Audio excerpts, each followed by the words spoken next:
viendo. Así que vamos directamente a un ejemplo. Este ejemplo les dice que tenemos una central térmica que funciona siguiendo un ciclo Rankine. El vapor de agua ingresa a la turbina a 20 bar y 400 grados centígrados y me dice que la presión en el condensador es de 0,2 bar. El rendimiento isentrópico de la turbina es de 0,9 y de la bomba 0,8 y me pide determinar, un montón de cosas. Primero, establecer las propiedades de todos los estados.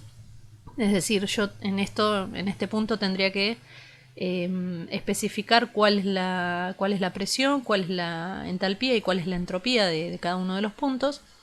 Calcular las interacciones de calor y trabajo que tengan ese ciclo, determinar el rendimiento térmico del ciclo y el rendimiento exergético, y que para poder determinar el rendimiento exergético me da las temperaturas de la fuente caliente, que es 500 grados, la temperatura de la fuente fría, que es igual en este caso a la temperatura del estado muerto, que es 25 grados centígrados. Luego me pide calcular el flujo másico para una potencia de la planta de 100 megawatts y por último graficar los estados en un diagrama TS. Bien, empezamos con el inciso A. Primero vemos qué datos tenemos disponibles para comenzar a buscar en tablas. El primer estado que tenemos es el de ingreso a la turbina. ¿Sí? Como les dije yo, me gusta ponerle siempre punto 1 al punto en el que ingresa la bomba. ¿Sí? Entonces si yo le pongo punto 1 al ingreso a la bomba, el punto 2 sería el ingreso a la caldera, el punto 3 sería el punto de ingreso a la turbina. ¿Sí? Así que lo voy a poner acá como estado 3, que tiene estas propiedades, 20 bar y 400 grados centígrados. Entonces ya ahí podría ir a la tabla de vapor de agua, ¿sí? Y fijarme cuáles son las condiciones de ese punto. Si se fijan, a 20 bar y 400 grados centígrados están en la zona de vapor sobrecalentado. ¿Sí? No puse todo como en los videos anteriores el detalle de todas las tablas para no hacerlo tan extenso. Entonces se fijan eso y me da que la entalpía del punto 3 es 3247,6 kJ sobre kilogramo y este es el valor de entropía de ese punto. Con eso ya tendría especificado todo lo que es el estado 3, que es el ingreso a la turbina. Después yo podría hacer un diagrama cualitativo, ¿sí? de este ciclo, sabiendo que este punto 3, que es el ingreso a la turbina, es vapor sobrecalentado. Bueno, lo que estoy teniendo es un ciclo Rankine con sobrecalentamiento, ¿sí? Este punto está en la zona de vapor sobrecalentado. Acá yo voy a tener la turbina y voy a bajar hasta un punto. Fíjense que acá en este diagrama esto pareciera que el punto 4 real de salida coincidiera con la zona de vapor saturado, pero bueno, no es así. ¿Sí? Este punto siempre tengo que calcular en qué zona cae. Bien. El estado 1, que como les decía, el estado 1 es el estado de ingreso a la bomba. Lo que podemos ver es que la presión es 0,2 bar. ¿Sí? Si se fijan acá me dice que la presión en el condensador es de 0,2 bar, es decir, toda esta presión de acá, ¿sí? en la etapa 4.1 es donde yo tengo el condensador y la caldera siempre operan a presión constante, ¿sí? Entonces la presión del punto 4 es la misma que la presión del punto 1.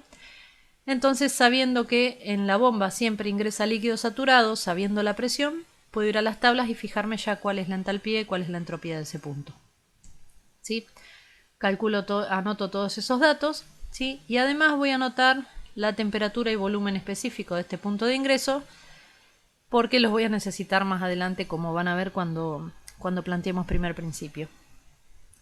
Bueno, y después del estado 2 y del estado 4, ¿sí? Que sería la salida de la bomba y la salida de la turbina, lo único que sé son los valores de presión, ¿sí? Que es lo único que me da. Yo sé que la presión de ingreso a la turbina era de 20 bar, entonces la caldera opera de manera isobárica, entonces el ingreso a la caldera también, que es el mismo punto de salida de la bomba, tiene que ser la presión de 20 bar.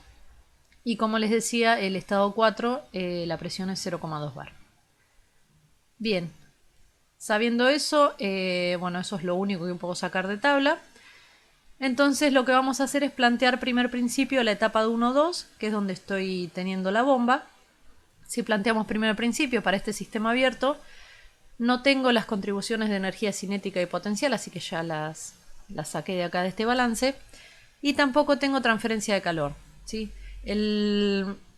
Ahora que lo pienso, el enunciado no decía nada, pero bueno, si el ejercicio no me dice puntualmente que estoy perdiendo calor o que tengo una cierta transferencia de calor con el ambiente o con lo que sea, en la turbina y en la bomba, supongan las adiabáticas, ¿sí? Si no les dice lo contrario. La realidad es que, bueno, debía decir el enunciado que la bomba era adiabática, pero bueno, no tenemos transferencia de calor, entonces me queda que la potencia que va a consumir esa bomba tiene que ser igual al flujo másico por el delta H. Ahora, yo no conozco ni la potencia ni el flujo másico que está circulando por este ciclo, entonces lo que puedo hacer es utilizar el rendimiento isentrópico, ¿sí? De la bomba sabemos que el rendimiento isentrópico era 0.8, como habíamos visto en el enunciado, y sabemos que ese rendimiento isentrópico lo podemos expresar como la potencia ideal que consumiría la bomba si el proceso fuera isentrópico, dividido la potencia real que consume la bomba. Y esto a su vez me queda igual al delta H ideal sobre el delta H real, ¿sí? El H1, que es la entalpía del punto de ingreso, lo tengo, ¿sí? Lo sacamos de tablas, está acá. Y lo que podemos calcular es el H2S, ¿sí? Podemos ver si lo podemos obtener de tablas para que a través del rendimiento isentrópico podamos obtener cuál es la entalpía del punto real de salida de la bomba. Bien, si lo quisiera buscar en la tabla, ¿cómo puedo hacer? Bueno, yo sé que el punto de salida de la bomba, si el proceso fuera isentrópico, lo puedo encontrar con el valor de la presión de salida, ¿sí? Que es la presión de salida es la misma en el estado real que en el estado ideal, y el mismo valor de entropía que el punto 1. ¿Sí? Si el proceso es isentrópico, el delta S es 0, entonces este sería el valor de entropía que tengo y este el valor de presión. Si voy y me fijo en la tabla para 20 bar y este valor de entropía, eso me cae en la zona de líquido subenfriado, ¿sí? Y si me fijo en las tablas, justamente este dato no está en la tabla. Esta presión de 20 bar no está en la zona de tablas y tampoco lo puedo obtener del diagrama de Molière porque tampoco tiene esa zona de líquido subenfriado, ¿sí? Entonces, lo que puedo hacer es considerar que el agua en la bomba se comporta como un sistema incompresible y plantear el rendimiento isentrópico en la bomba de esta manera como tienen en la teoría, ¿sí? Si recuerdan, a través de las relaciones entre los delta H y el delta S, pueden llegar a esta expresión del rendimiento isentrópico. Entonces, la potencia ideal que consume la bomba lo puedo expresar como B delta P y la potencia real lo puedo expresar como B delta P más C delta T. Estos dos llevarían un menos adelante, ¿sí? Porque son potencias consumidas. Lo que pasa que, bueno, acá se cancelan el menos de arriba con el menos de abajo. Entonces, estos datos yo los sé, ¿sí? El delta de presiones entre la entrada y la salida de la bomba ya lo sé. Entonces lo que puedo hacer es encarar por ese lado, ya que el H de tablas no lo puedo obtener. Lo que puedo decir es que el rendimiento isentrópico me va a quedar al volumen específico de entrada a la bomba por el delta de presiones. ¿Sí? El volumen específico era este que habíamos sacado de tablas, por eso les dije que sacaba el volumen específico y la temperatura que íbamos a necesitar más adelante, y el delta de presiones lo pongo en kilopascales para que con el volumen específico expresado en metros cúbicos por kilogramo, esto me quede en kilojoules sobre kilogramo, ¿sí? Esto de acá arriba sería la potencia ideal que tendría que consumir la bomba si el proceso fuera isentrópico, y lo de abajo lo voy a dejar expresado como el trabajo real, ¿sí? Simplemente porque lo que yo quiero saber es este valor del trabajo real para después poder venir acá y saber cuál es la entalpía de salida, ¿sí? Reemplazo esos valores y me queda que el trabajo que consume la bomba es menos 2,52 kilojoules sobre kilogramo, ¿sí?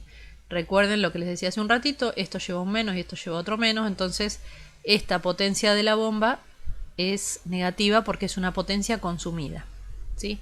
Entonces, con este valor de... les dije potencia es trabajo, ¿sí? Esto es el trabajo consumido por la bomba en kilojoules sobre kilogramo. Si yo vengo a este balance de acá arriba, lo que puedo hacer es pasar dividiendo este m punto abajo de la potencia, ¿sí? Entonces me queda que el trabajo de la bomba, que es equivalente a expresar W punto sobre M punto, es igual a H1 menos H2. ¿Sí? Este menos lo paso para este lado, me invierte este delta. Y de acá, sabiendo cuál es el trabajo de la bomba, puedo despejar el valor de la entalpía de salida. ¿Sí? Obtenemos ese valor de entalpía. Y por último, lo que podemos hacer es tratar de obtener la temperatura de salida. ¿Sí?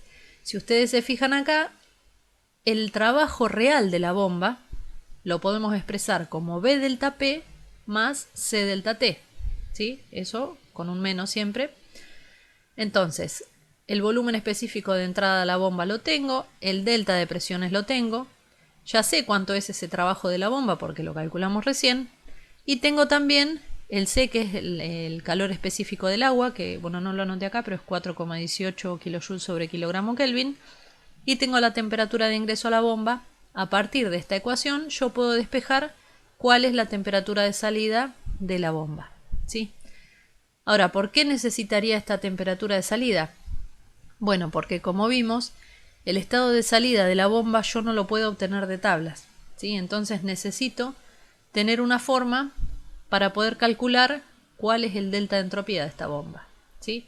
Entonces, de nuevo vamos a plantear las ecuaciones que tenemos disponibles para una sustancia incompresible y vemos que el delta S para una sustancia incompresible lo podemos calcular como C por el logaritmo de las temperaturas. ¿Sí? Entonces necesitábamos sí o sí ese dato de temperatura de salida de la bomba para poder calcular cuál es el valor de este delta S y, sabiendo la entropía de entrada, despejar cuál es la entropía de salida. ¿Sí? Hacemos eso, despejo de esta ecuación cuál es el S2, reemplazo los valores, ¿sí? Recuerden que las temperaturas siempre van en Kelvin, y obtengo cuál es el valor de entropía del estado 2, ¿sí? Del estado de salida de la bomba, que si se fijan, bueno, el valor de la temperatura, el cambio era muy chiquitito. Fíjense que la temperatura de entrada a la bomba es 60,06 grados centígrados y la temperatura de salida es 60,18. ¿Sí? El incremento de temperatura en una bomba es muy pequeñito, por lo tanto va a ser muy chiquitita también la variación en la entropía. Fíjense que la entropía de entrada era 0,832 y la entropía de salida me queda 0,833. Bien, entonces acá ya tendría todos los datos del estado 2. Tengo presión, entalpía, temperatura y entropía.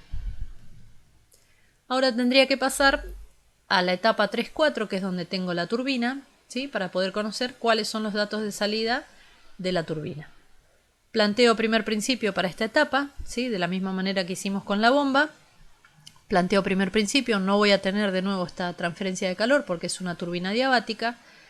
Entonces me va a quedar de la misma manera. Voy a tener que trabajar en unidades de trabajo, ¿sí? Es decir, pasar este M punto dividiendo la potencia para obtener unidades de trabajo, porque no dispongo de estos dos datos por separado. Y de nuevo, como no tengo ni el trabajo ni la entalpía de salida, voy a tener que recurrir a la ecuación del rendimiento isentrópico. En este caso, como es un dispositivo que produce trabajo, el rendimiento isentrópico me queda que es la potencia real que produce la turbina dividido la potencia ideal que produciría si fuera isentrópica. Esto de nuevo me queda el cociente de los dos delta H, el delta H real y el delta H ideal. Y de nuevo, lo que puedo hacer es calcular cuál es la entalpía del punto ideal de salida para poder, a través del rendimiento isentrópico, conocer cuál es el H4. El H4 ideal, ¿sí? Si el proceso fuera isentrópico, lo puedo obtener de tablas yendo con el valor de presión del estado 4, que es 0,2 bar, y la misma entropía de entrada a la turbina, que es 7,1271 kJ sobre kilogramo Kelvin. Ahí sí, voy a las tablas, ¿sí? Y me fijo en la zona de mezcla, ¿sí? Si se fijan en esa tabla, para 0,2 bar, vemos que este valor de entropía, 7,1271, cae entre los valores de líquido saturado y vapor saturado. ¿Sí? Es decir, que voy a tener a la salida, si el proceso fuera isentrópico, a la salida de la turbina voy a tener una mezcla. Entonces, lo que puedo hacer es calcular el título, ¿sí? Recuerden que el título, siempre que tengan una propiedad de mezcla, lo pueden calcular sabiendo los valores de los extremos de líquido saturado y vapor saturado. Calculo el título como la entropía de esa mezcla, este 7,1171, menos la entropía del líquido saturado, y a eso lo divido por la entropía del vapor saturado menos la entropía del líquido saturado. Hago esa cuenta, me da que el título es 0,89. Entonces, una vez que tengo ese título, puedo ir a la parte de entalpía para 0,2 bar y me fijo con este valor de título, multiplico el título por la entalpía del vapor saturado, más 1 menos el título por la entalpía del líquido saturado, y obtengo que el H4S me queda 2350,29 kJ sobre kilogramo. Esto sería la entalpía de salida si el proceso en la turbina fuera isentrópico. Bien, ahora ya tengo ese valor de entalpía ideal de salida. Lo que hago es reemplazarlo en la ecuación del rendimiento isentrópico. Sabíamos que era 0,9 y de acá la única incógnita que me queda es el H4. ¿Sí? Despejo cuál es el H4, que me da 2440 kJ sobre kilogramo, y eso lo que puedo hacer es reemplazarlo acá para obtener cuál es el valor de trabajo que produce esa turbina. ¿Sí? En unidades de kJ sobre kilogramo me queda 807,6. Bien, esto es de la misma manera que trabajábamos con la bomba. Después, me falta calcular cuál es la entropía de este estado 4. ¿Sí? En este caso, dispongo de los datos de tabla, entonces me fijo para la presión del estado 4 y ya sabiendo cuál es la entalpía del estado real de salida, voy y me fijo cuál es ese valor de entropía. Si me fijo en la tabla para 0,2 bar y este valor de entalpía me cae en un valor de mezcla, entonces de nuevo voy a tener que calcular cuál es el título para esa mezcla.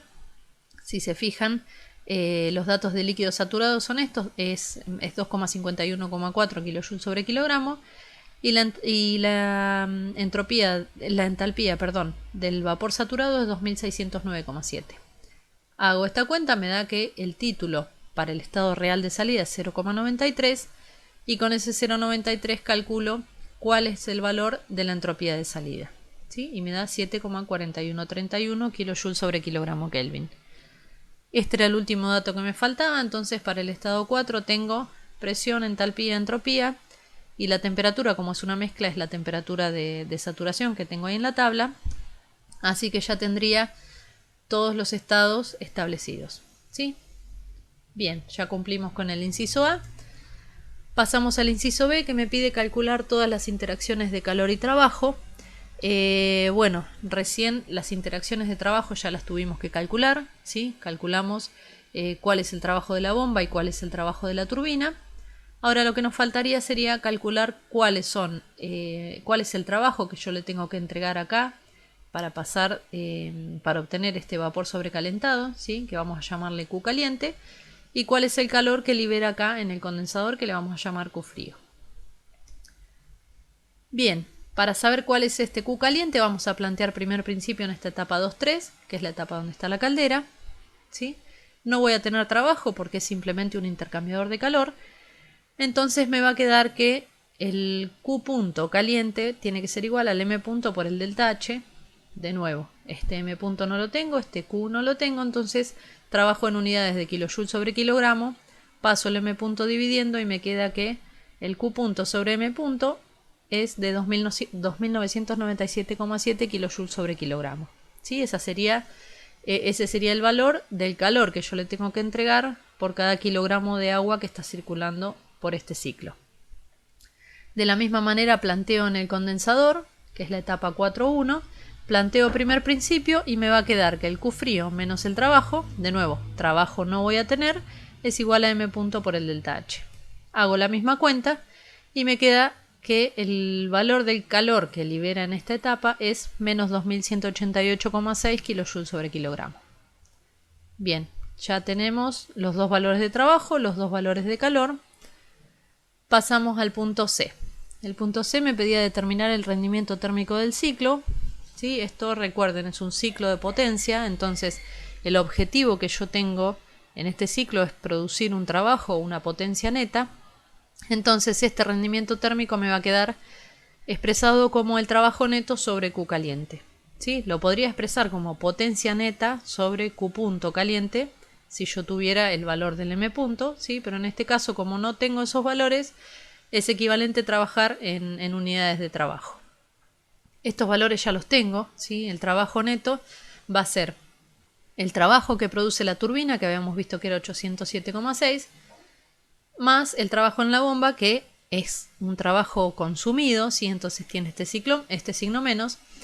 Y en definitiva, el rendimiento térmico con los valores que calculamos me queda 0,27. ¿Sí? Cumplido esto, pasamos a la otra etapa. Me pide determinar el rendimiento exergético. Bien, para determinar el rendimiento exergético, ¿qué es lo que hacemos? Plantear el balance de exergía para todo el ciclo completo. Habíamos visto que para el rendimiento exergético lo que nos convenía era plantear menos la irreversibilidad y analizar los signos de cada uno de estos términos. ¿Sí? Voy a tener un término por el Q caliente, un término por el Q frío y un término por el trabajo neto. No voy a tener el término del delta B, ¿sí? Porque esto es un ciclo, lo estoy considerando como un ciclo cerrado en el que siempre salgo y vuelvo al mismo punto, entonces no tengo un delta de exergía de flujo. Y lo que podemos hacer es analizar los signos de estos términos. El Q caliente es un calor que ingresa, entonces es positivo. Con este menos, este término me va a quedar negativo, entonces va a ir a la parte de abajo del rendimiento exergético. Este Q frío es un calor que sale, entonces va a ser negativo. Con este menos, todo este término me va a quedar positivo, entonces va a ir a la parte de arriba del rendimiento exergético. Lo mismo que el trabajo neto, porque es un ciclo en el que yo obtengo trabajo, entonces va a ser positivo, también va a ir a la parte de arriba del rendimiento exergético. Esos valores los tengo todos porque son los que ya calculamos a lo largo del ejercicio. También tengo las temperaturas de la fuente caliente y de la fuente fría. Entonces me queda simplemente reemplazar estos valores. Ahora, ¿qué pasa? Acá dijimos que este Q frío iría acá arriba, ¿sí? Pero esta temperatura de la fuente fría era la misma que la T0. ¿Sí? Yo acá me olvidé de ponerlo, pero bueno, en el enunciado al comienzo decía que la T de la fuente fría era igual a la T0, entonces este término se me anula, no porque no tenga un Q frío, sino porque este término se me hace 0. Entonces en la parte de arriba únicamente me va a quedar el trabajo neto que produce el ciclo. ¿Sí? Todos estos son datos conocidos. Los reemplazo y me queda que el rendimiento exergético es de 0,44. Bien. Ahora el otro inciso me pedía calcular el flujo másico para una potencia de la planta de 100 megawatts. ¿Sí? En este caso ya tengo todo calculado.